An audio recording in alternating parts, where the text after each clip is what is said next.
अस्सलाम वालेकुम। तो डियर स्टूडेंट, आज हम एक और लेक्चर रिकॉर्ड करने वाले हैं और ये लेक्चर लास्ट टॉपिक है इस चैप्टर 1 का, जिसको हम डायमेंशन कहते हैं। डायमेंशन का topic entry test point of view से बहुत इंपॉर्टेंट होता है, तो आज हम इसको डिस्कस करते हैं।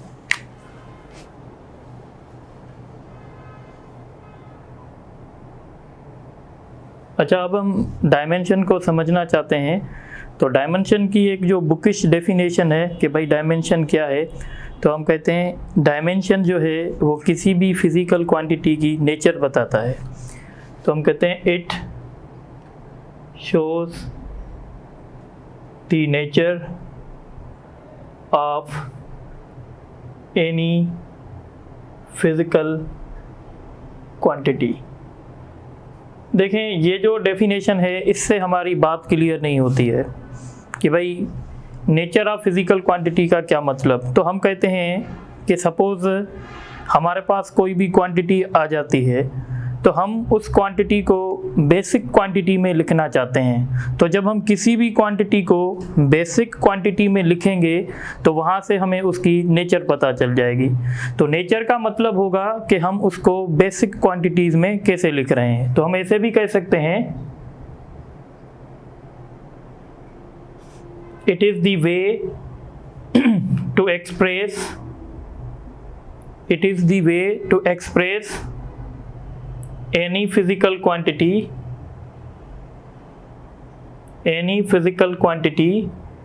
in terms of basic quantities,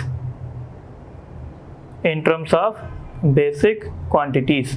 suppose अगर आप लोग फोर्स की डायमेंशन निकालना चाहते हैं, तो आपको पता है कि भाई फोर्स की डायमेंशन mL/T⁻⁻² होती है। तो यहाँ पे हमारे पास फोर्स है और हमने फोर्स की डायमेंशन निकाली है। अगर आप इस डायमेंशन को देखेंगे तो इसका मतलब है हमने फोर्स को बेसिक क्वांटिटीज़ में लिखा है। तो जब हम किसी भी क्वांटिटी को बेसिक क्वांटिटी में लिखेंगे तो मतलब हम उसकी डायमेंशन निकालना चाहते हैं। अच्छा, जब हम डायमेंशन की बात करते हैं तो डायमेंशन के लिए या तो आपको क्वांटिटी का फार्मूला आता हो या तो क्वांटिटी का यूनिट आता हो, तो फिर आप उस क्वांटिटी की डायमेंशन निकाल सकते हैं। कुछ डायमेंशंस हैं जो आपको याद रखनी पड़ेंगी। सो सबसे पहले dimension of basic quantities. Basic quantities की डायमेंशन देखें, जैसे हमारे पास लेंथ होती है तो लेंथ की डायमेंशन हम L लिखते हैं। जैसे हमारे पास मास होता है, मास की डायमेंशन हम m लिखते हैं। जैसे हमारे पास टाइम है, टाइम की डायमेंशन हम t लिखेंगे। जैसे हमारे पास सपोज करें टेम्परेचर है, तो टेम्परेचर की डायमेंशन हम थीटा लिखेंगे। इसको t नहीं लिखेंगे, क्योंकि अगर हम इसको भी t लिखेंगे तो कंफ्यूज हो जाएंगे, क्योंकि हमने t को ऑलरेडी रिजर्व किया हुआ है टाइम के लिए। तो टेम्परेचर की डायमेंशन को थीटा से रिप्रेजेंट किया जाता है। इसी तरीके से करंट, जो करंट है हम इसको I से रिप्रेजेंट करते हैं। तो ये कुछ क्वांटिटीज़ हैं जिनकी डायमेंशन आप लोगों को याद रखनी है। अब जितनी भी क्वांटिटीज़ हम पढ़ेंगे उनकी डायमेंशन हम यहाँ से जो है वो फाइंड आउट करेंगे। अच्छा, डायमेंशन का कुछ उसूल होता है, तो इसके कुछ पॉइंट्स लिख लें। The number has no dimension. जो भी नंबर होगा उसके पास कोई भी डायमेंशन नहीं होगी। जैसे मैं अगर कहूँ भाई 4 की डायमेंशन क्या होगी, तो 4 की कोई भी डायमेंशन नहीं होगी, क्योंकि 4 जो है एक नंबर है। दूसरी पॉइंट ये है, if two quantities have same unit, if two quantities have same unit, then their dimension will be same। अगर दो क्वांटिटी का यूनिट सेम है तो उनकी डायमेंशन भी सेम होगी। मसलन जैसे हम कहते हैं एंगुलर मोमेंटम, क्या कहते हैं? एंगुलर मोमेंटम का यूनिट जूल डॉट सेकंड होता है, और जैसे हम कहते हैं प्लांक्स कांस्टेंट, उसका यूनिट भी जूल डॉट सेकंड होता है। तो दोनों का यूनिट सेम है, इसका मतलब है दोनों की डायमेंशन सेम होगी। इसी तरीके से हम कहते हैं भाई वर्क, फिर हम कहते हैं हीट। तो वर्क और हीट दोनों का यूनिट जूल है, तो दोनों की डायमेंशन भी सेम होगी। जिस तरीके से हम कहते हैं टेंशन, जिस तरीके से हम कहते हैं वेट, जिस तरीके से हम कहते हैं फोर्स, इन तीनों का यूनिट सेम है, तो तीनों की डायमेंशन भी सेम होगी। बात समझ में आ रही है? इसी तरीके से एक और रूल आप याद रखेंगे। अच्छा, ये रूल आप कैसे याद रखेंगे या किस तरीके से करेंगे? देखें, आपके पास एनर्जी के बहुत सारे यूनिट्स हैं। जैसे एनर्जी का यूनिट इलेक्ट्रॉन वोल्ट भी है, एनर्जी का यूनिट जूल भी है, एनर्जी का यूनिट BTU भी है। तो यूनिट चेंज करने से डायमेंशन चेंज नहीं होगी। So the dimension of quantity remains same if its unit is changed। Unit change का मतलब यहाँ पे क्लियर कर दो। सपोज अगर मैं कह रहा हूँ भाई एनर्जी को मैंने मेजर किया सपोज करें जूल में, और अब मैं एनर्जी को मेजर कर रहा हूँ इलेक्ट्रॉन वोल्ट में, तो बेसिकली दोनों यूनिट तो एनर्जी के हैं, तो हम कहेंगे जो डायमेंशन जूल की होगी वही डायमेंशन इलेक्ट्रॉन वोल्ट की होगी। इनकी डायमेंशन में कोई भी प्रॉब्लम नहीं होगा। उसके बाद अगर आप एक और रूल देख लें, तो हम कहते हैं जो क्वांटिटी रेशो होता है उसकी डायमेंशन नहीं होती है। तो हम लिख लेते हैं रेशो हैज़ नो डायमेंशन। अब रेशो कैसे? जैसे हम समझते हैं, जैसे भाई हमारे पास साइन थीटा है, तो साइन थीटा बेसिकली रेशो है। साइन थीटा किसका रेशो होता है? तो हम कहते हैं परपेंडिकुलर अपॉन हाइपोटेन्यूज। तो ये रेशो है, और रेशो के पास कोई भी डायमेंशन नहीं होगी। जैसे हम कहते हैं coefficient of friction, coefficient of friction ratio है दो फोर्सेस का। जैसे हमारे पास होता है एक फोर्स ऑफ फ्रिक्शन, एक नॉर्मल रिएक्शन। तो रेशो हैज़ नो डायमेंशन। और कौन कौन सी क्वांटिटीज हैं जो रेशो हैं? तो हम कहते हैं एक coefficient of friction, coefficient of friction, दूसरा रिफ्रैक्टिव इंडेक्स, तीसरा स्ट्रेन। तो ये जो तीन में आप लोगों को बता, इस तरीके से प्लेन एंगल, सॉलिड एंगल, ये रेशो हैं। तो हम कहते हैं इनके पास कोई भी डायमेंशन नहीं होगी।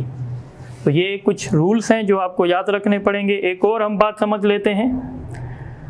देखें, दो क्वांटिटीज़ को ऐड करने से डायमेंशन चेंज नहीं होती है। थोड़ा सा ये बात आप समझें।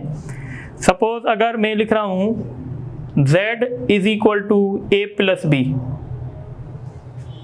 यानी Z क्वांटिटी जो है वो क्वांटिटी A और क्वांटिटी B की एडिशन से बन रही है।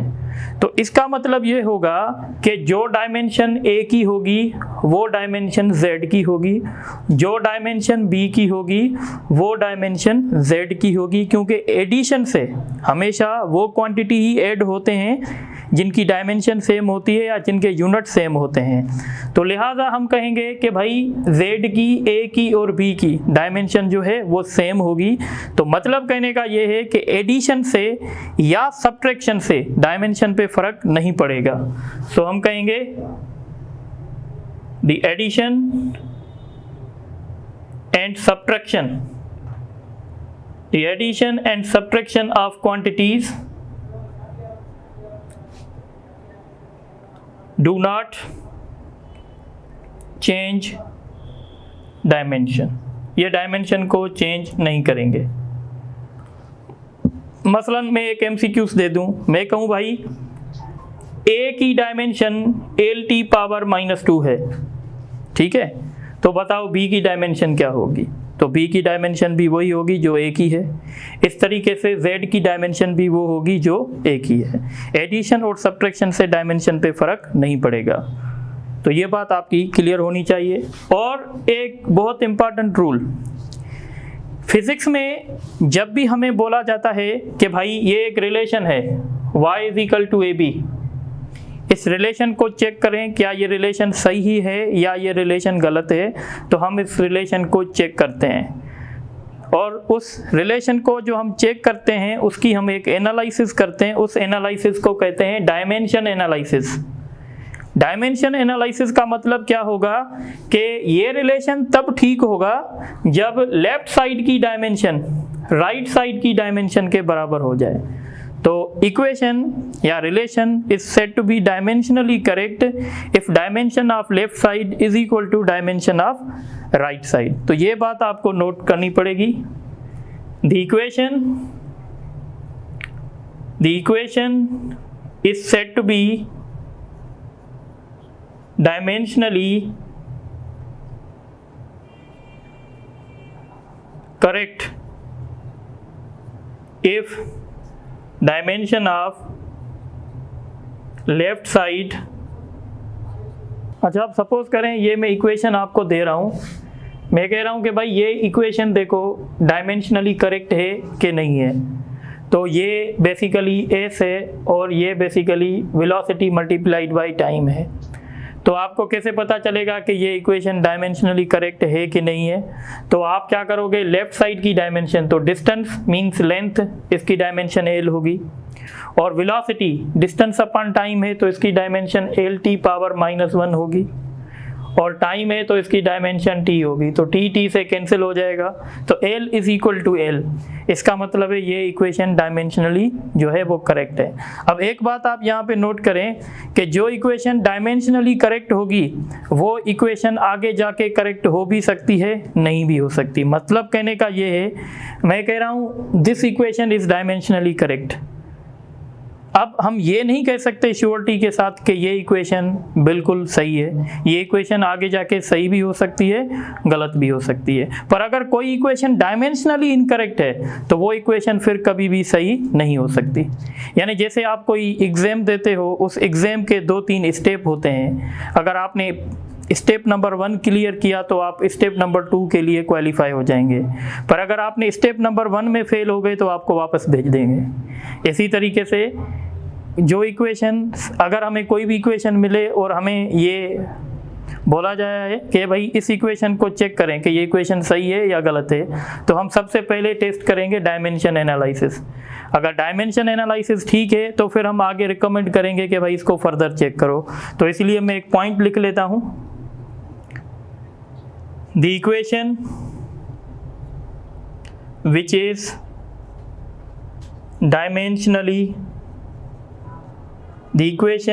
dimensionally correct, it may be correct or incorrect।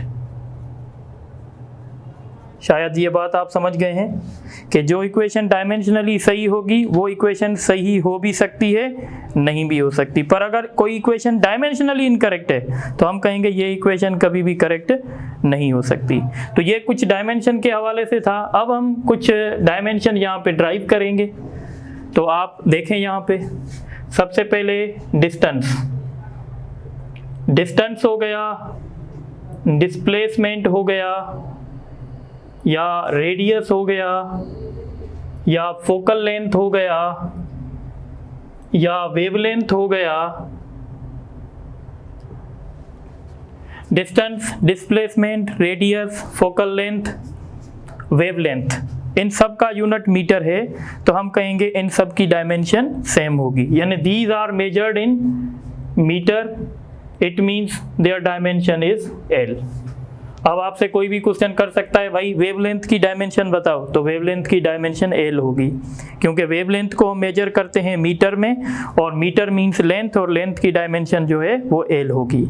इसी तरीके से स्पीड हो गई, वेलोसिटी हो गई। स्पीड और वेलोसिटी इन दोनों का यूनिट होता है मीटर पर सेकंड। तो मीटर की डायमेंशन होगी L और टाइम की डायमेंशन होगी T, तो इसकी डायमेंशन होगी LT⁻⁻1। तो आपको याद रखना है स्पीड और वेलोसिटी की डायमेंशन सेम है क्योंकि दोनों का यूनिट सेम है। इसी तरीके से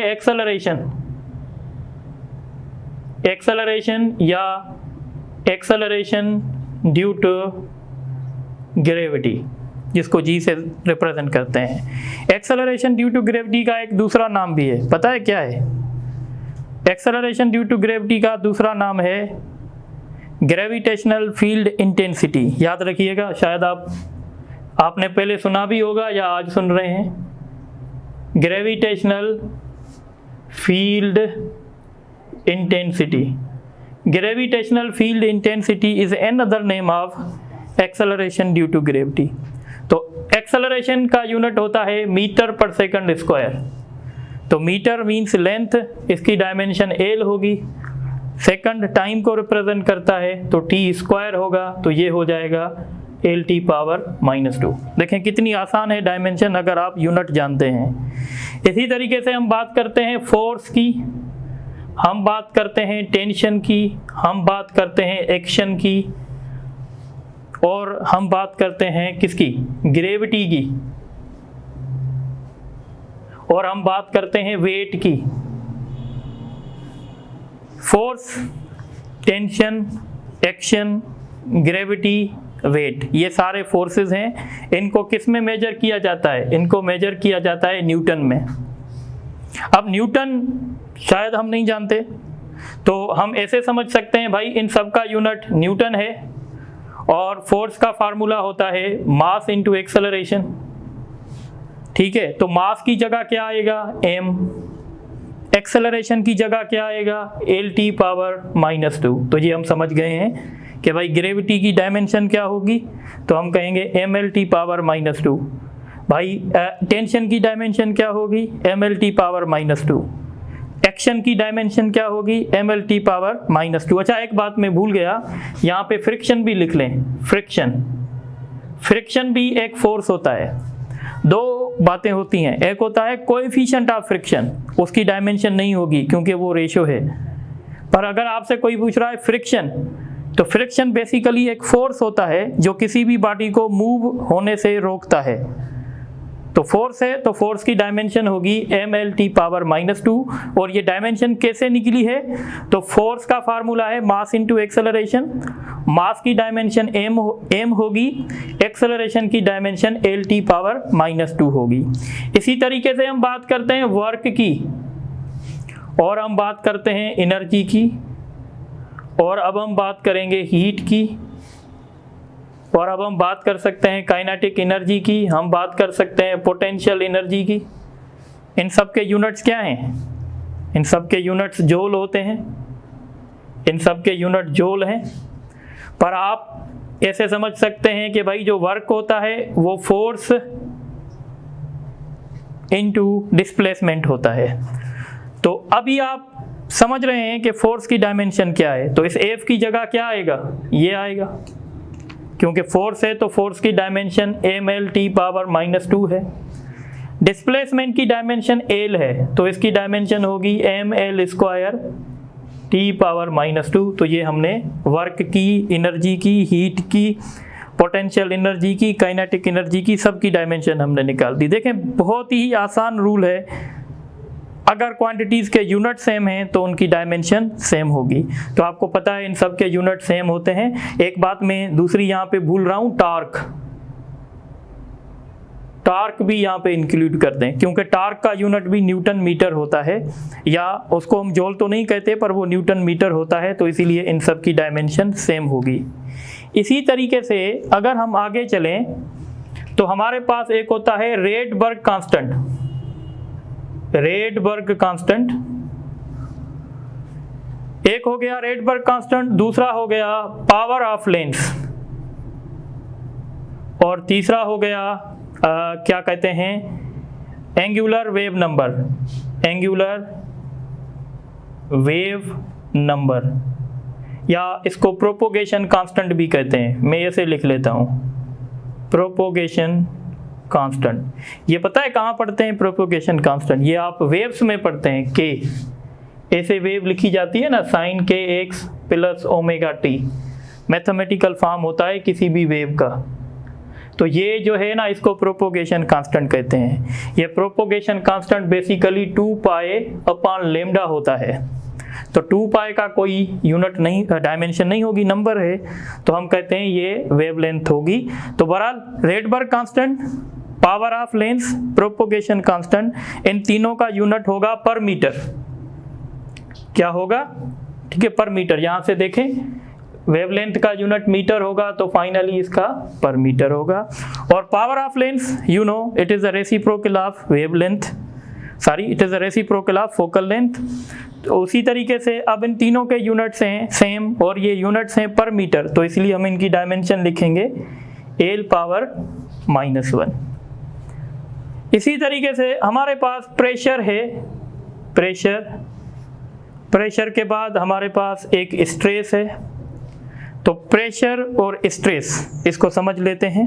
तो प्रेशर और स्ट्रेस, प्रेशर क्या होता है? Force per unit area. Stress क्या होता है? Force per unit area. दोनों का यूनिट क्या हो गया? सेम। तो दोनों का यूनिट होता है न्यूटन पर मीटर स्क्वायर। तो न्यूटन अब हमारे लिए मसला नहीं है, न्यूटन को हमने पकड़ लिया है भाई। न्यूटन किसके बराबर है? ml power -2। तो न्यूटन की जगह पे हम लिखेंगे ml पावर -2 और डिवाइडेड बाय l स्क्वायर। तो ये इसके साथ कैंसिल हो जाएगा, तो ये ऊपर जाएगा, पावर माइनस होगा। तो ये मेरान यूनिवर्सिटी में क्वेश्चन आ चुका है कि what is the dimension of pressure. तो प्रेशर की डायमेंशन होती है ml पावर -1 t पावर -2। इसी तरीके से हम एक और बात बताते हैं, और इसको कहते हैं power. You know what is power? Rate of doing work या एनर्जी अपॉन टाइम। तो पावर बराबर होता है एनर्जी अपॉन टाइम। तो हमारा यूनिट बनेगा जूल पर सेकंड। जूल पर सेकंड, जूल को हम समझ चुके हैं भाई, जूल कहाँ गया? तो ये जूल है। जूल की डायमेंशन हमने देख ली है, ml स्क्वायर t पावर -2। तो हम जूल की जगह लिखेंगे ml स्क्वायर t पावर -2, और इसको डिवाइड करेंगे एक और टाइम के साथ, तो ये हो जाएगा ml स्क्वायर t पावर -3। ये भी मेरा यूनिवर्सिटी में क्वेश्चन आ चुका है कि भाई पावर की डायमेंशन बताओ। अच्छा, आप देखें यहाँ पे कुछ और बातें इसमें थोड़ी सी इंसर्ट कर देते हैं, जैसे मॉड्यूलस ऑफ इलास्टिसिटी है, यंग मॉड्यूलस है, बल्क मॉड्यूलस है, या स्ट्रेस है। स्ट्रेस तो हम वहाँ भी लिख के आए हैं। तो इन सब का यूनिट न्यूटन पर मीटर स्क्वायर होता है। तो इनकी डायमेंशन होगी ml पावर -1 t पावर -2, यानी इस सब की और प्रेशर की डायमेंशन जो है वो सेम होगी। इसी तरीके से सरफेस टेंशन और फोर्स कांस्टेंट, स्प्रिंग में हम पढ़ते हैं ना फोर्स कांस्टेंट और सरफेस टेंशन, इनकी डायमेंशन जो है वो सेम होगी। हुक्सला में पढ़ते हैं ना F = kx, इसको स्प्रिंग कांस्टेंट कहते हैं या हुक्स कांस्टेंट भी कहते हैं। इनका यूनिट होता है न्यूटन पर मीटर, और इनकी डायमेंशन होगी ml t पावर -2, न्यूटन की जगह आएगा, और मीटर की जगह l, तो ये कैंसिल हो जाएगा, mt पावर -2 हो जाएगा। ये इसकी डायमेंशन है। अब हम कुछ वो क्वांटिटी लिखते हैं जिनकी डायमेंशन नहीं होती है। तो आप समझ लें, कुछ क्वांटिटीज़ हैं जिनकी डायमेंशन नहीं होगी। वो क्वांटिटी एक तो स्ट्रेन है, ये रेशो है। उसके बाद कोएफिशिएंट ऑफ फ्रिक्शन है। उसके बाद रिफ्रैक्टिव इंडेक्स है। उसके बाद स्पेसिफिक ग्रेविटी है। आपको पता है स्पेसिफिक ग्रेविटी किसको कहते हैं? स्पेसिफिक ग्रेविटी दो डेंसिटीज का रेशियो होता है, एक डेंसिटी ऑब्जेक्ट की लेते हैं, एक डेंसिटी वाटर की लेते हैं। बहरहाल रिफ्रैक्टिव इंडेक्स हो गया, और इसके साथ तो ये हम कहते हैं ये जो होते हैं वो डायमेंशन। अच्छा, इसी के साथ सॉलिड एंगल हो गया, प्लेन एंगल हो गया, ये जो हैं वो डायमेंशन लेस हैं, इनकी डायमेंशन नहीं होती है। इसी तरीके से एक टर्म होती है जिसको कहते हैं कंप्रेसिबिलिटी। आपको पता है कंप्रेसिबिलिटी क्या है? ये रेसिप्रोकल है, ये रेसिप्रोकल है मॉड्यूलस ऑफ इलास्टिसिटी के। तो इट इज़ 1/मॉड्यूलस ऑफ इलास्टिसिटी। तो मॉड्यूलस ऑफ इलास्टिसिटी की डायमेंशन जो भी होगी वो इन्वर्स हो जाएगी। तो m माइनस में आ जाएगा, l प्लस में आ जाएगा, t भी प्लस में आ जाएगी। तो इस तरीके से ये डायमेंशन होगी। अब थोड़े से आप और समझें, सपोज चार्ज की डायमेंशन क्या होगी। तो चार्ज क्या है भाई? Charge it is the product of current and time. तो करंट की डायमेंशन क्या थी? I। हमने पढ़ा था थोड़ी देर पहले, करंट की डायमेंशन I और टाइम की डायमेंशन T है। करंट की डायमेंशन हमने पढ़ा था कि भाई I होता है और इसकी डायमेंशन हमने पढ़ा है T है। तो इस तरीके से हम इसको लिख सकते हैं, या हम इसको A से भी लिख सकते हैं, कुछ इसको I से भी जो है डिनोट करते हैं, कुछ इसको A से भी डिनोट करते हैं। करंट की डायमेंशन को कुछ A से भी डिनोट करते हैं, तो आप A भी लिख सकते हैं, AT। तो इस तरीके से ये चार्ज की हो जाएगी। इसी तरीके से अगर आप सपोज करें कोई और क्वांटिटी की डायमेंशन लिखना चाहते हैं, जैसे वोल्टेज की लिखना चाहते हैं, वोल्टेज क्या होती है भाई? Work done per unit charge. तो आप वर्क की डायमेंशन पहले से जानते हैं, ml स्क्वायर t पावर -2, और चार्ज की डायमेंशन आप अभी से जानते हैं, AT। तो ये हो जाएगा ml स्क्वायर a पावर -1, ये ऊपर जाएगा तो t पावर -3 हो जाएगा। इसी तरीके से आप स्पेसिफिक हीट क्या होती है? तो स्पेसिफिक हीट होती है delta Q m delta T। अगर आपने इंटर पढ़ा है तो डेल्टा Q क्या है? एनर्जी है। एनर्जी की डायमेंशन होगी ml square t power -2। m मास है, इसकी डायमेंशन m होगी। डेल्टा T टेम्परेचर है, टेम्परेचर की डायमेंशन होगी थीटा। तो इस तरीके से मास के साथ कैंसिल हो जाएगा, तो ये बन जाएगा l स्क्वायर t पावर -2 और थीटा पावर -1। तो ये इसकी डायमेंशन हो जाएगी। तो इस तरीके से आप इसको जो है वो नोट करें, तो फिर हम इस पे MCQs भी करते हैं। अच्छा, आप देखें, ये तो सिंपल क्वेश्चन थे। कुछ क्वेश्चन इस तरह से भी आते हैं कि भाई सपोज करें S = CT³ है और आपको बताया जाता है कि भाई S जो है वो डिस्टेंस है और T जो है वो टाइम है, C की डायमेंशन बताएं। तो जब इस तरह के क्वेश्चंस आ जाएंगे, आप कैसे इनको ट्रीट करेंगे? आप डायमेंशन एनालिसिस से करेंगे। आप कहेंगे कि अगर ये इक्वेशन डायमेंशनली ठीक है तो लेफ्ट साइड की डायमेंशन राइट साइड की डायमेंशन से इक्वल हो जाएगी। तो यहाँ पे डिस्टेंस है तो इसको L लिखेंगे, और C की डायमेंशन आपको चाहिए, ये T मीन्स टाइम है तो T पावर 3 लिखेंगे। अब ये यहाँ मल्टीप्लाई कर रहा है, वहाँ जाके डिवाइड करेगा तो LT पावर 3, यानी ये हो जाएगा LT पावर -3। तो ये C की डायमेंशन हो जाएगी। इसी तरीके से अगर आपको दिया जाए कि F = AT square plus BT³, इस तरीके का कोई क्वेश्चन आता है और आपको बताते हैं कि भाई F जो है फोर्स है और T जो है वो टाइम है, तो आप B की डायमेंशन बताएं। ठीक है, तो B की डायमेंशन आप कैसे बताएंगे? थोड़ा सा ये देख लें, कंसीडर करें।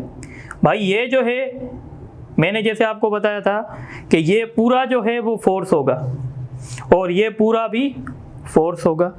तो हम क्या करेंगे, हम इसको ऐसे डील करेंगे कि हम लिखेंगे कि F = BT³, क्योंकि सिमिलर क्वांटिटी हमेशा ऐड होती हैं, जैसे मैंने पहले बताया। मतलब ये भी फोर्स है, ये भी फोर्स है और ये भी फोर्स हो गया।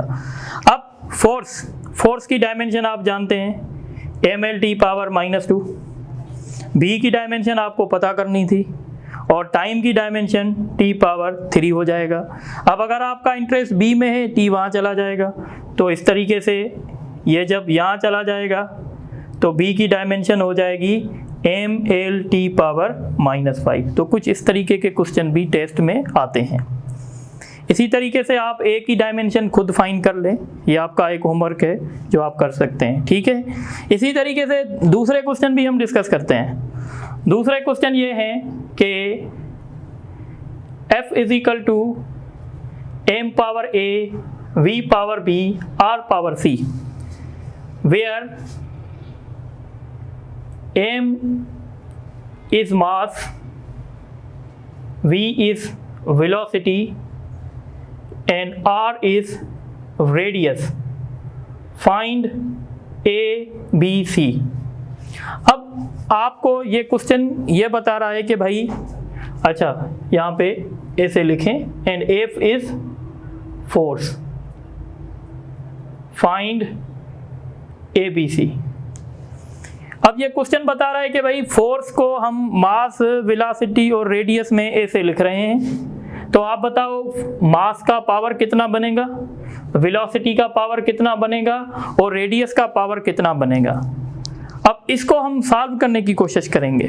तो हम इसको सॉल्व कैसे करेंगे, बहुत ही लॉजिकल है और बहुत ही इंटरेस्टिंग है। हम क्या करेंगे, हम ऐसे लिखेंगे भाई ये क्या है, फोर्स, तो हम लिखेंगे भाई F is equal to m power a, v power b, r power c। और हम लिखेंगे भाई ये फोर्स है तो इसकी डायमेंशन mlt पावर -2 होनी चाहिए। भाई ये मास है तो इसकी डायमेंशन m होनी चाहिए। ये वेलोसिटी है तो इसकी डायमेंशन lt पावर -1 होनी चाहिए। ये रेडियस है तो इसकी डायमेंशन l होनी चाहिए। आई थिंक यहाँ तक तो समझ आ गया होगा, क्योंकि इसमें बड़ी बात नहीं है। ये फोर्स है, ये मास है, ये वेलोसिटी है, ये लेंथ है। यहाँ तक बात समझ में आ गई। अब हम क्या करेंगे, थोड़े से टेक्निकल हो जाएंगे। टेक्निकल कैसे होंगे, अब हम देखेंगे कि भाई इनके पावर आपस में कंपेयर करवाएंगे। सबसे पहले देखेंगे अकेला कौन है। तो अगर हम स्टार्टिंग में t को यहाँ से उठाते हैं तो हम t को भी सॉल्व कर सकते हैं, क्योंकि इस साइड पे t अकेला है। इस तरीके से इस साइड पे दूसरा कौन अकेला है, m। तो हमारी मर्जी है हम पहले m को उठाएं या हम पहले t को उठाएं। सपोज हम पहले m को उठा रहे हैं तो हम कंपेयर करवाएंगे पावर m के। यहाँ पे m का पावर क्या है, यहाँ पे m का पावर 1 है, यहाँ पे m का पावर a है। जब बेस सेम होते हैं तो आपस में पावर भी इक्वल होते हैं, तो हम कह सकते हैं कि भाई a का वैल्यू जो है 1 आ गया। बात आई समझ में। इसी तरीके से अब हम t को सॉल्व करेंगे। भाई यहाँ पे हमने t उठाया, t का पावर -2 है, और यहाँ से हमने t उठाया, t का पावर -b होगा, क्योंकि होल पावर है, ये -b है। तो अब हमारी बात वही हो जाएगी। भाई t और t बेस सेम है तो पावर भी सेम होंगे। यहाँ पे पावर -2 है, यहाँ पे पावर -b है, तो हम कहेंगे माइनस माइनस से कैंसिल हो जाएगा, b जो है वो 2 के बराबर हो जाएगा। अब हम किसको सॉल्व करेंगे, अब हम l को सॉल्व करेंगे। यहाँ पे l का पावर क्या है 1, यहाँ पे l का पावर b, यहाँ पे l का पावर c, और मल्टीप्लिकेशन में पावर क्या होते हैं, ऐड होते हैं। यानी यहाँ पे l के ऊपर पावर b भी है और प्लस c भी है। l और l आपस में बराबर, तो हम लिखेंगे अब 1 is equal to b plus c। देखें पहले हम l को सॉल्व नहीं कर सकते, क्योंकि अगर हम पहले l को सॉल्व करते तो हम कंफ्यूज हो जाते। कैसे, क्योंकि यहाँ पे 2 वेरिएबल्स आ रहे हैं और हमारे पास ना तो b का वैल्यू होता पहले, ना हमारे पास c का। पर अभी हम सॉल्व कर सकते हैं क्योंकि हमारे पास b का वैल्यू ऑलरेडी मिला हुआ है। तो हम क्या करेंगे, b की जगह 2 रखेंगे, तो c हो जाएगा 1 - 2 यानी -1। तो हमें पता चल चुका कि भाई इसका पावर 2 होगा, इसका पावर 1, इसका पावर 1, इसका पावर 2, और ये फाइनली आप जब इसके ऊपर पावर रखेंगे तो आपका एक सुना हुआ फार्मूला बन जाएगा r पावर -1। इसको मैं नीचे भी ले जाऊंगा तो ये सेंट्रीपिटल फोर्स का फार्मूला बन गया। और आपको पता है m F = mv²/r centripetal force का फार्मूला है, तो आप इसको ऐसे भी कर सकते हैं। तो इस टाइप के क्वेश्चन भी एंट्री टेस्ट में आते हैं कभी कभी। यहाँ पे हमें हर टाइप डिस्कस करना है कि भाई किस तरीके से क्वेश्चन जो हैं वो आ सकते हैं। अब एक और क्वेश्चन देखें, चलें अब MCQs करते हैं, उसमें कुछ सॉल्व करेंगे। तो आप इसको नोट कर दो, तो फिर हम MCQs के तरफ चलते हैं। चलें अब इसमें हम MCQs करते हैं डायमेंशन पे। सो क्वेश्चन नंबर 1 है, what is the dimension of angular momentum. ठीक है, इसके ऑप्शंस में लिख रहा हूं ml⁻², ml⁻³ ml²T⁻⁻1 ml²T⁻⁻2। तो डायमेंशन के लिए मैंने आप लोगों को सजेशन क्या दी थी कि यूनिट आना चाहिए, और एंगुलर मोमेंटम को आप जानते होंगे, या तो फार्मूला आना चाहिए या तो यूनिट। मुझे सपोज करें यूनिट पता है, या मुझे सपोज करें फार्मूला पता है। तो फार्मूला पता है मुझे, L = m/v, ये एंगुलर मोमेंटम का फार्मूला है।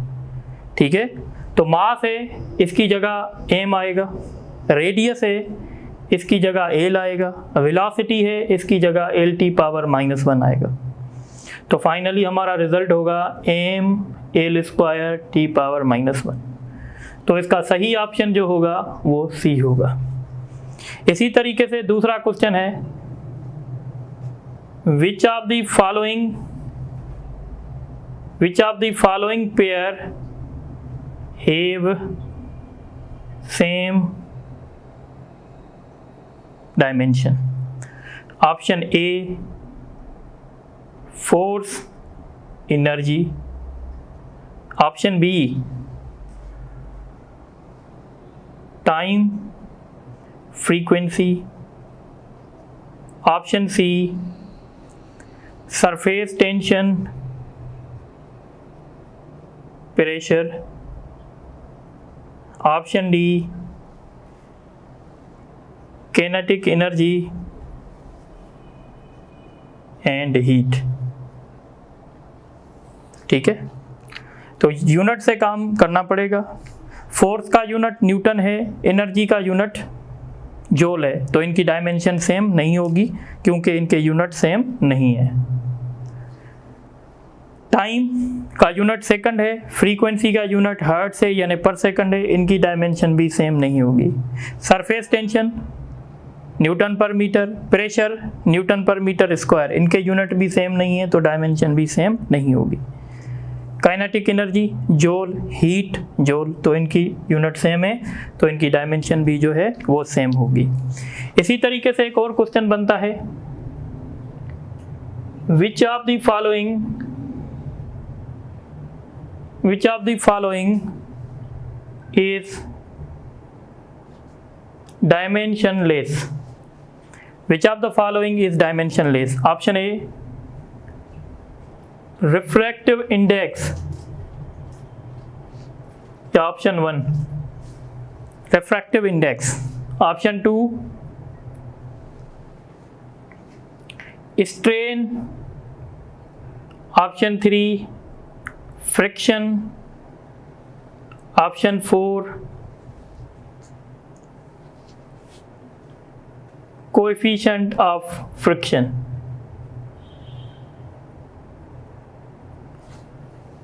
और आपके लिए चॉइसेस हैं 4 only, 2 and 4, option C 1, 2 and 4, option D 1, 2, 3 and 4। तो अब आप बताएं, रिफ्रैक्टिव इंडेक्स रेशियो है speed of object to speed of light in any medium to the speed of light in vacuum, यह रिफ्रैक्टिव इंडेक्स है। ठीक है, रिफ्रैक्टिव इंडेक्स C/V है, यह रिफ्रैक्टिव इंडेक्स है।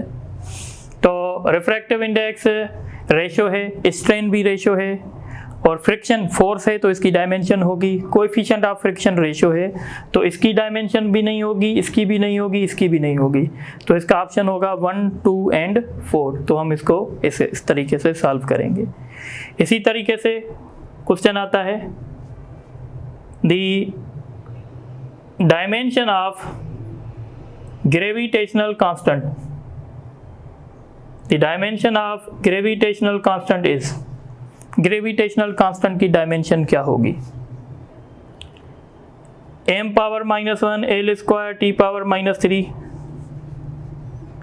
m⁻⁻1 L²T⁻⁻2, m⁻⁻1 L⁻3T⁻⁻2, m power -1 l square t power -2, option E none of this. अब कैसे हम निकालें भाई ग्रेविटेशनल कांस्टेंट की डायमेंशन? तो आप इंटीटेस के स्टूडेंट हैं और हम कंसीडर करते हैं कि आप फर्स्ट ईयर इंटर दोनों पढ़ के आए हो। तो जब पढ़ के आए हो तो आपको पता होगा कि भाई ग्रेविटेशनल फोर्स जो होता है दो बॉडीज़ के बीच में, उसका फार्मूला ये होता है। ठीक है, अब यहाँ से आपका इंटरेस्ट जी में है क्योंकि इस जी को ही यूनिवर्सल ग्रेविटेशनल कांस्टेंट कहते हैं। तो जी के लिए मैं अगर सॉल्व करूँगा तो जी हो जाएगा F R square m1 m2। सही है, ये डिवाइड कर रहा था, वहाँ जाके मल्टीप्लाई करेगा, ये मल्टीप्लाई कर रहे थे, यहाँ आके डिवाइड करेंगे, जी अकेला हो गया। अब ये फोर्स है तो फोर्स की डायमेंशन क्या रखूँगा? m l t power -2। ये रेडियस है l स्क्वायर और मास m m, एक m से कैंसिल हो जाएगा। तो फाइनली ये m ऊपर जाएगा, माइनस में हो जाएगा, m पावर -1 l स्क्वायर और l क्यूब t पावर -2। तो कौन सा ऑप्शन सही होगा? तो ऑप्शन इसका सही सी होगा। समझ में आ रहा है? ठीक है, इंशाल्लाह कमेंट बॉक्स हमारा एक्टिव हो जाएगा, आप वहाँ पे कमेंट दे सकते हैं। ठीक है, एक और क्वेश्चन देखें।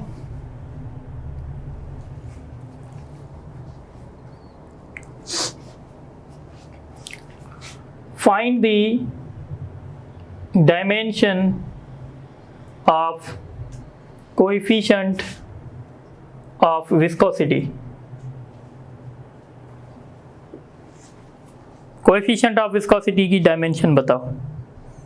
तो हम लिख लेते हैं ml t power -2, ml power -1 t power -2, ml -1 t power -3, ml power 2 t power -1 और नन ऑफ दीज।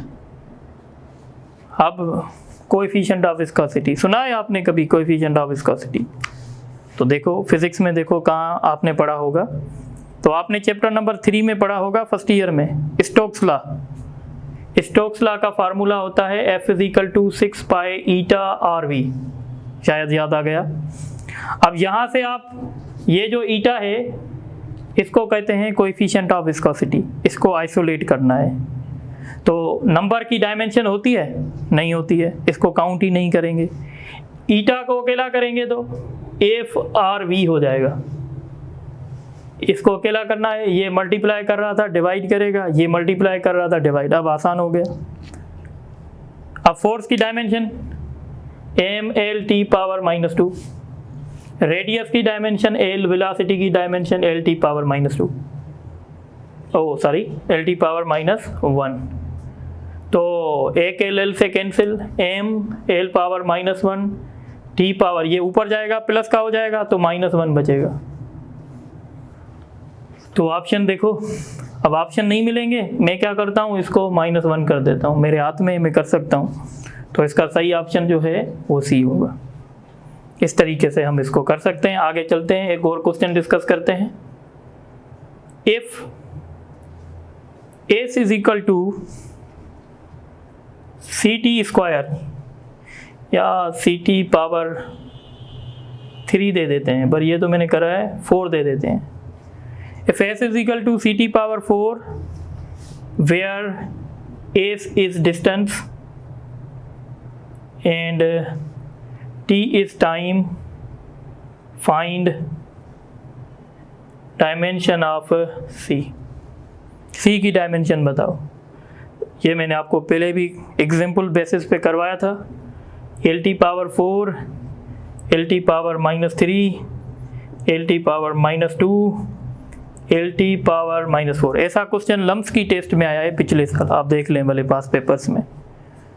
ठीक है, ऐसे नहीं कि मैं सिर्फ मेहरान यूनिवर्सिटी के पे जो क्वेश्चन डिस्कस कर रहा हूँ, मैं उसके भी कर रहा हूँ, लम्स के या एमकेट के भी। तो आपको पता है S = CT पावर 4, और अगर आप यहाँ से C को आइसोलेट करना चाहें और इसकी जगह लेंथ रखेंगे, इसकी जगह टाइम रखेंगे। ठीक है, सही है, तो ये हो जाएगा LT पावर -4, तो इसका सही ऑप्शन होगा डी। अब हम आते हैं कुछ इंपॉर्टेंट क्वेश्चंस पे जो ट्रिकी क्वेश्चंस हैं, पर पहले आप इनको नोट कर दें। अच्छा, अब ये कुछ MCQs मैंने लिखे हैं। MCQs पहले लिखने का मतलब ये होता है कि हम आप लोगों का टाइम सेव करते हैं, वीडियो की लेंथ को कम करना चाहते हैं। अब देखें, द डायमेंशन ऑफ 1/μ0 ε0 इज, ये μ0 जो है ये परमिएबिलिटी होती है और ये परमिटिविटी होती है, इंटर में पढ़ा होगा। अगर आपने इंटर का चैप्टर नंबर 16 पढ़ा होगा तो स्पीड ऑफ लाइट जो कैलकुलेट की थी, क्या कहते हैं उसको, मैक्सवेल ने वैक्यूम में, उसका फार्मूला ये था। अगर हम स्क्वायरिंग ऑन बोथ साइड करें तो हमारे पास ये आ जाएगा।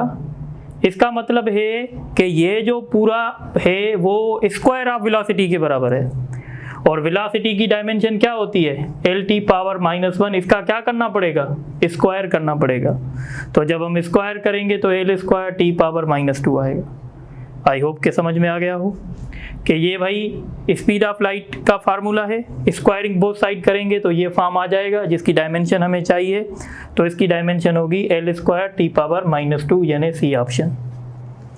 उसके बाद if density rho, area A and velocity V are taken as fundamental quantities, then dimension of forces, तो फोर्स की डायमेंशन क्या होगी। अब देखें, इसके दो तरीके हैं। अब इसके दो तरीके हैं, ठीक है। एक तरीका सिंपलीफाइड है और वो स्टूडेंट की मेंटलिटी पे डिपेंड करता है, और दूसरा एक रूल है जिसके मुताबिक हम कर सकते हैं। तो पहले हम रूल के मुताबिक कर रहे हैं। हम यानी इस फोर्स को लिखना चाहते हैं किसके टर्म्स में, डेंसिटी में और एरिया में, और हम इसको लिखना चाहते हैं वेलोसिटी में। तो अब हम क्या करेंगे भाई, फोर्स की डायमेंशन mLT पावर -2, डेंसिटी की डायमेंशन mL पावर -3, क्योंकि मास अपॉन वॉल्यूम होता है। एरिया की डायमेंशन L², वेलोसिटी की डायमेंशन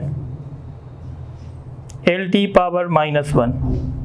तो अब हम यहाँ से ये वैल्यूज़ निकालेंगे जो मैंने आपको पहले बता चुका हूँ। अब देखें, यहाँ पे m अकेला है तो पहले m को सॉल्व करेंगे। तो यहाँ पे m का पावर 1, यहाँ पे m का पावर a, इसका मतलब है a = 1 है। इसी तरीके से अब कौन अकेला है, t अकेला है, तो यहाँ पे t का पावर -2 है, यहाँ पे t का पावर -c है। इसका मतलब है -2 - c के बराबर है, तो c बराबर हो जाएगा 2 के। और अब क्या रहता है बाकी, अब रहता है l। यहाँ पे l का पावर 1 है, यहाँ पे l का पावर -3 हो गया, और यहाँ पे प्लस का 2b और यहाँ पे प्लस का c। अब हम इसको सॉल्व करेंगे। इसको जब सॉल्व करेंगे तो 1 = -3a + 2b + c हो जाएगा। हमारे पास a का वैल्यू भी है, c का वैल्यू भी है, तो इसका मतलब है हम b का वैल्यू फाइंड कर सकते हैं। तो यहाँ रखेंगे 1, a का वैल्यू कितना हमने फाइंड किया 1, तो 3 हो जाएगा, और c का वैल्यू हमने कितना फाइंड किया हुआ है 2। तो यहाँ से जब हम सॉल्व करेंगे तो ये -3 है, ये +2 है, बाकी क्या बचेगा, माइनस का 1।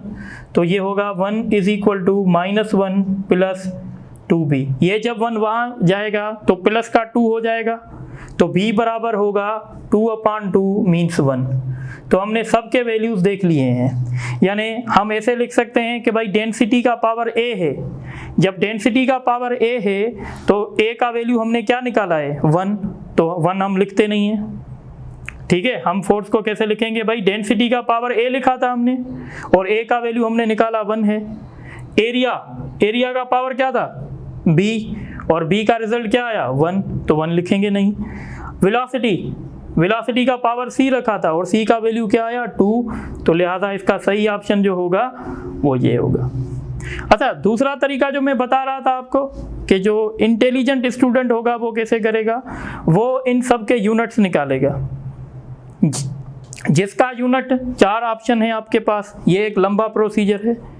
अब इन सब के आप यूनिट निकालो, जिसका यूनिट फोर्स के बराबर आ गया वो सही है। अब जैसे इसका यूनिट मैं निकालूं, भाई डेंसिटी है किलोग्राम पर क्यूबिक मीटर, एरिया है मीटर स्क्वायर, वेलोसिटी है मीटर पर सेकंड। तो देखें स्क्वायर है यहाँ पे, सॉरी, तो ये भी स्क्वायर हो जाएगा, वेलोसिटी का स्क्वायर है ना, तो ये मीटर पावर 4 हो जाएगा और 3 जाएगा तो बाकी सिर्फ m बचेगा। तो देखें kilogram metre per second square किसका यूनिट बन गया, फोर्स का। इसका मतलब है ये ऑप्शन बिल्कुल ठीक है। तो आप ऐसे गैस भी कर सकते हैं, और गैस की जो कैपेबिलिटी है वो आप पे डिपेंड करेगी। अगर वो कैपेबिलिटी आप में कम है या नहीं है तो फिर आप इस फार्मूले की हेल्प ले सकते हैं। अब हम नेक्स्ट क्वेश्चन पे चलते हैं। नेक्स्ट क्वेश्चन है the T is the tension and mu is the mass per unit length, then T upon mu represent dash quantity। यानी ये T upon mu जो है ये किसको शो कर रहा है, तो हम यूनिट से भी डिस्कस करेंगे या डायमेंशन से। ये T क्या है, टेंशन मीन्स फोर्स, यानी ML T⁻², और ये मास पर यूनिट लेंथ है, यानी इसको मैं लिखूंगा M/L। तो ये L यहाँ डिवाइड कर रहा है, ऊपर जाके क्या करेगा, मल्टीप्लाई करेगा, ये M तो कैंसिल हो जाएगा, तो बाकी बचेगा L² T⁻²। अब स्क्वायर रूट लेंगे तो क्या बचेगा, L T⁻⁻1। अब आप फौरन बताएं L T⁻⁻1 किसकी डायमेंशन है, क्या एक्सेलरेशन की डायमेंशन है, नहीं, मोमेंटम की डायमेंशन है, नहीं, वेलोसिटी की, तो बिल्कुल ये वेलोसिटी की डायमेंशन है। तो इस तरीके से हम कहेंगे कि भाई ये जो T/μ है ये वेलोसिटी को रिप्रेजेंट कर रहा है। इसी तरीके से ये क्वेश्चन देखें, F = AT² + BT³ then dimension of A/B। तो मैंने जैसे आपको स्टार्टिंग में बताया था, हम कंसीडर करेंगे कि ये फोर्स है और हम ये भी कंसीडर करेंगे कि ये भी फोर्स है। पहले हम सिर्फ एक रिलेशन को सॉल्व कर रहे थे, पर अब हमें दोनों रिलेशन को सॉल्व करना पड़ेगा, क्योंकि ये डायमेंशन A/B की पूछ रहा है। पहले हमें A की डायमेंशन फाइंड करनी पड़ेगी, उसके बाद B की डायमेंशन भी फाइंड करनी पड़ेगी। तो देखें F = AT², F फोर्स है तो इसकी डायमेंशन ML T⁻⁻² होगा, A और इसकी डायमेंशन T होगा, तो A बराबर हो जाएगा ML T⁻⁻² divided by T², तो ML T⁻⁻4, ये हमने फाइंड कर लिया। इसी तरीके से B की फाइंड करेंगे तो अगेन F = BT³, तो B की डायमेंशन होगी, F की डायमेंशन क्या है, ML T⁻⁻2, T³ ये वहाँ जाएगा तो उसके साथ डिवाइड करेगा, T³ डिवाइड करेगा, तो ये डायमेंशन हो जाएगी ML T⁻⁻5। अब हमारे पास दोनों डायमेंशन आ चुकी हैं, A की भी B की भी। तो अब हम सॉल्व करेंगे, डायमेंशन किसकी पूछ रहा है, A/B की। A की जगह क्या लिखेंगे, ML T⁻⁻4, B की जगह ML T⁻⁻5, तो ये कैंसिल, ये जब ऊपर जाएगा तो T⁻1 बचेगा, प्लस का 1, तो इसका सही ऑप्शन C होगा। आई होप कि आपको समझ में आ रहा है। अब लास्ट क्वेश्चन देखें आज के लेक्चर का। V is F⁴A, M⁴B, L⁴C, where V is velocity, M is mass, L is length and V is velocity, then ABC। तो ABC के वैल्यूज बताएं। चलें कर लेते हैं इसको भी। तो हम वही ट्रिक अप्लाई करेंगे, ये वेलोसिटी है तो इसको कैसे लिखेंगे, L T⁻⁻1, और फोर्स है तो ML T⁻⁻2, पावर A आ जाएगा, मास है तो M⁴B, और लेंथ है तो इसको L ही लिखेंगे। अब वही जो हमने पहले किया है, सबसे पहले आज़ाद देखें कौन है, तो आज़ाद मुझे तो T नज़र आ रहा है, L भी फंसा हुआ है, M भी फंसा हुआ है, T आज़ाद है, तो हम पहले यहाँ से T सॉल्व करेंगे, T⁻⁻1 और यहाँ पे T⁻⁻2A, तो -1 -2A, तो माइनस माइनस से कैंसिल, A बराबर हो जाएगा 1/2, A का वैल्यू मिल गया। इसका मतलब है ये ऑप्शन तो नहीं हो सकता, क्योंकि इसमें A क्या लिखा हुआ है, -1/2, मतलब ये नहीं हो सकता। पर अगर काश हमारे पास दूसरे ऑप्शन भी ऐसे होते, यहाँ पे भी माइनस है, यहाँ पे भी, तो हम ऊपर और कैलकुलेशन को बढ़ाते नहीं। पर अब हमें A के 3 ऑप्शन सेम मिल रहे हैं, तो अब हमें कैलकुलेशन को बढ़ाना पड़ेगा। अब हम देखेंगे, अब हम सॉल्व करेंगे किसको, तो अब हम सॉल्व करेंगे L को। तो यहाँ पे L का पावर क्या है, 1, और यहाँ पे L का पावर ए है, यहाँ पे एल का पावर सी है, तो इसका मतलब है 1 is equal to A plus C, और ए का वैल्यू हमें पहले से पता है 1/2 है प्लस सी है।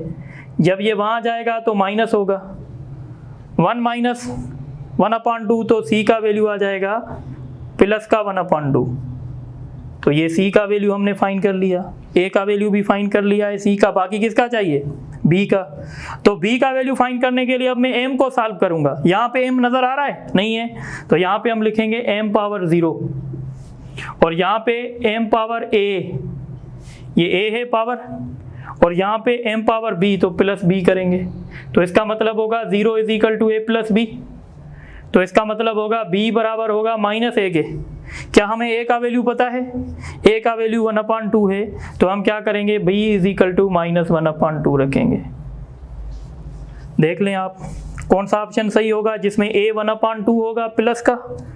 तो हमारा ऑप्शन बन चुका है a is equal to 1/2, b is equal to -1/2 और c इज इक्वल टू +1/2। ये ऑप्शन आप खुद देखें कहाँ है, तो ये शायद डी में नज़र आ रहा है, 1/2 -1/2 +1/2, तो इसका राइट ऑप्शन ये होगा। इसी तरीके से we have completed chapter number 1।